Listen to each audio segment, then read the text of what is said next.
Oh, and I tell you what, Jadon Sancho back in training for Manchester United was not on my lottery card. Wow, just wow. Well, look, you know what? I'm going to say from the off that you cannot decide whether this is right or wrong. This is a divisive topic, and you have strong feelings, I'm sure, as do I, and you are completely entitled to them. Welcome to the show. I'm sure you're going to express your opinions.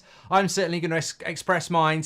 But what I would say is that there is no definitive answer to this. There is no right on wrong. There is no crystal ball, and it's divisive. Like I've seen some people I don't agree with, but I understand their point. And I've seen some people I agree with, but I think they're taking it too far. So I think it's really, really interesting. I still don't think we've got the full picture.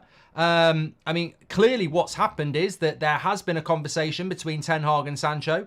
Ten Hag is the manager, and Sancho has clearly apologised in some way, shape or form for what he's done. And that's the feedback that we've had. The fact that people think he hasn't apologised is just incredible. What do you think he's done? Just walked into Carrington and said, I'm not apologising, you better let me train, bitch. Of course, there's been some mediation, and there has been something happen that has allowed Sancho to be back training with Manchester United. Now, whether that's right or wrong, we can discuss. I think the first thing I would say, there are negatives, there are positives, there are very clear negatives, and there are concerns. There are concerns, and the concerns would obviously be things like the squad, the mentality of the squad, the message it sends out, the clicks that might happen again now because Jadon Sancho comes back in. He'd be a senior player. We've removed and are removing some senior players. Does that weaken the squad and the mentality of the squad? Does that strengthen the mentality and clicks of people that you don't want to click? You know, Varane and Casemiro, Champions League winners, probably both going. You know, where are all these big leaders now beyond Bruno? So look, there's lots to get your head around. Also, Sancho could still leave in August. This could just be about, you know, positive PR for everybody. They may have sat down and said, look, let's agree to disagree. Let's put it behind us. Let's move on. There's no bad feelings. And let's have a good pre-season and see. You're going to get more offers if you play in pre-season if you just sit on your ass playing FIFA. So that could have happened as well. What I will say overarching at the very start is... and I've got something really big to show you in a moment, which has got nothing to do with this. But the big thing I would say is that you can't trust Ineos and Ten Hag just because it's a risk you want to take.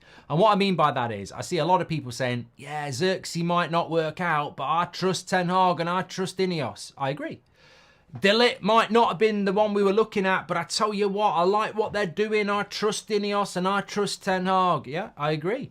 Agate may not be João Neves, but I tell you what, he might not be prime Casemiro, but I trust Ineos and I trust Ten Hag. I agree. But when it's Sancho's back in training, nah, I'm not having this. One week, idiots. Does that not work the same? If Sancho's back training for Manchester United, there's only one group of people that are allowing that, and it ain't Jadon Sancho. It's Ineos and it's Ten Hag. So, look, I trust this new ownership, because if we don't have trust at the start, then we'll never build anything. So this could be a big mistake, but I trust them to make the right decision. And seeing Jadon Sancho back in training today was a shock. I was like, wow, that was not what I expected. I was in the pub and someone passed it over to me at about 20 past 5. And I was like, you're a bloody hell. What's in this beer? I was stunned by it. But look, there's a lot to get into. There's a lot to unpack. There's a lot of chats coming in. Ronaldo7 says, I'm against it. He has to get out of our club. Sancho should never play ahead of Ahmed. He is a bad character for the dressing room. Well, I've got a few bad bullet points I want to go through over the next few minutes. I think Ahmad's a great one. I think how many chances are we going to give him is another one. I think the wage and the price and the fact that nobody wants him is another one. I think the bad attitude, which is evidenced, is another one. I think Player FC is another one. I think there's a lot of reasons to have concerns about this situation. But overarching, just to stick another positive in, the positive for me is that if we're going to back Ten Hag and we're going to back Ineos, then if they decide this, they've got more information than we've got. Naturally they have. Naturally they have. And hopefully they're doing this for the right reasons. And it could be to sell him before August. it could be to get rid of him. Like, they still could be getting rid of him, and Sancho could be happy about that. It could be he's going nowhere and he's part of our plans next season. But the flip side of that coin is, where is he part of our plans next season? You know, we know Rashford's not going anywhere, and we know Rashford has to start, otherwise there's a shitstorm. We know Garnacho has to start because he's the winger with the highest ceiling. We know Bruno's got to start. We know Mount needs to get involved in the games as well. Where the hell is Jadon Sancho starting for this team? And surely a £300,000 a week player has to be starting. And I feel that we're back where we were last season. Pre-season Pirlo, he played really well on the tour. He played as a number 10. People got really excited. I said he will not be playing 10 when the season starts. He didn't play at all. But all pre-season, it was like, Sancho's cooking. We're back. Sancho's going to do this. Sancho's going to do that. And you're like, I've been down this road so many times in pre-season. He's not cooking. He's not going to play because we know our front three is going to be Rasmus, Rashford and Anthony at that point, and we know that Bruno plays at 10. So where does Jadon Sancho even start? He's on the bench. And I don't really see his pathway into the first team for a start. That's assuming we get the very best Jadon Sancho, which I go back to when we bought him 2 summers in a row on this channel. I was desperate for this deal to happen because technically he's a footballer that gives us something most of our wingers don't. He actually is a possession footballer. He actually is a footballer that can pass and move. He actually is more creative than he is shooting. He actually is, like Ahmad, something a little bit different, and Garnacho.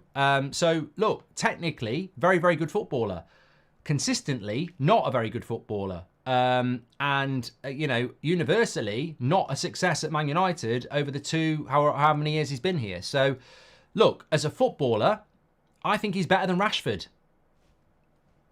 You know, I think Sancho's a better footballer than Rashford. But what Rashford's got is a CV of consistency. All right, last season wasn't good, but the season before was brilliant, and he's had brilliant seasons where he can do it week in, week out in Europe and in the Premier League for Manchester United. Technically, I think Sancho suits our team better. But how do you see him getting into the team? Which I think is going to be the biggest issue at all of the situation. So I think that the big interesting thing for me is what the future will be. I said this, the funny thing is, I said this to you 2 days ago.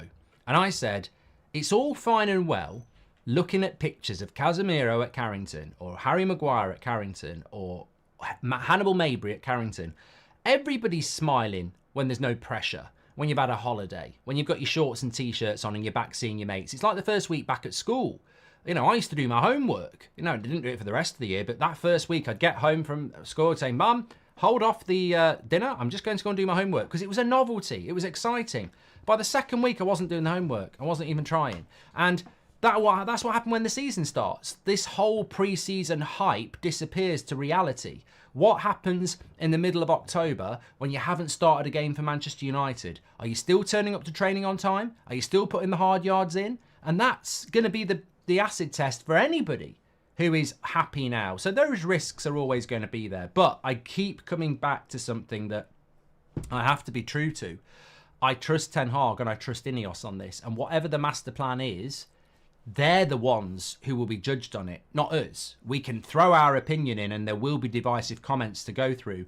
But they have made this decision to allow him back into training. He has obviously had to give him some ground. I mean, I saw some ridiculous... And look, the negative of this, and there is negativity. We know the media has a negative element. We know the fan base has a negative element. We've seen that.